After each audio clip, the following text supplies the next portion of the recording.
justice. We want justice. We want justice. We want justice. We want justice. We want justice. 1 2 3 4 बंद करो ये अत्याचार. 1 2 3 4 बंद करो ये अत्याचार. We want justice. We want justice. We want justice. We want justice. We want justice. We want justice. We want justice. We want justice. We want justice. We want justice. We want justice. We want justice. দের যে query ছিল সেটা address করা হয়েছে additional commissioner of police 1 উনি joint CP ক্রাইমের চার্জেও আছেন উনি আজকে ফ্যামিলির সঙ্গে দেখা করতেও গিয়েছিলেন ফ্যামিলিকে পোস্টমর্টমের report as per the guidelines of the supreme court has been handed over to them স্টুডেন্টদের যে কোয়েরিজ ছিল ওদেরকে অ্যাড্রেস করা হয়েছে আমরা মনে করি দে আর স্যাটিসফাইড যদি ওদের কোনো কিছু ডাউট থাকে যে কোনো সময় আমাদের কাছে অ্যাপ্রোচ করতে পারে আর এটা not applicable for students of this institute RG করি অনলি এনি আদার কলেজ এখন নানা রকম নানা ধরনের গুজো চারদিকে চলছে মাল্টিপল লোক ইনভলভ আছে কাউকে প্রোটেক্ট করার চেষ্টা করা হচ্ছে 3 জনের সিমেন পাওয়া গেছে all kinds of stories are floating these are rumors we have told them they also had these queries ki 2 জনের সিমেন কি 3 জনের সিমেন আছে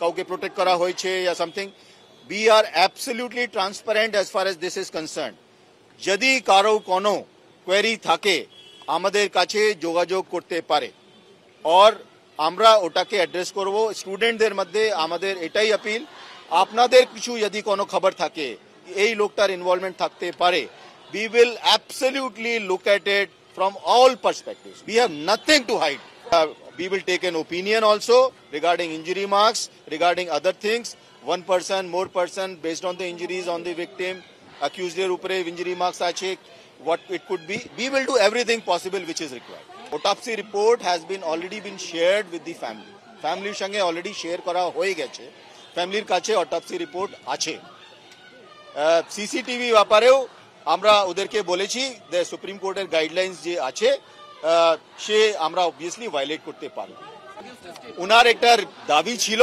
কি অ্যাসিস্ট্যান্ট কমিশনার অফ পুলিশকে এখান থেকে সরানো হোক I have removed him from here from today on RG Kar কাণ্ড নিয়ে শেষ পর্যন্ত দিল্লিতেও প্রতিবাদ চলল দিল্লি এমসের ছাত্ররা কলকাতার আরজিকর কাণ্ডে মৌমিতা দেবনাথ চেস্ট বিভাগের ডক্টর তাকে যেভাবে ধর্ষণ করে খুন করা হয় বলে অভিযোগ সেই অভিযোগের প্রেক্ষাপটে বিচার চেয়ে দিল্লি এমসের ডক্টর ফ্র্যাটার্নিটি প্রতিবাদে সামিল হলো আরজিকর কাণ্ডে তদন্তের প্রেক্ষাপটে একজনকে সঞ্জয় রায় নামে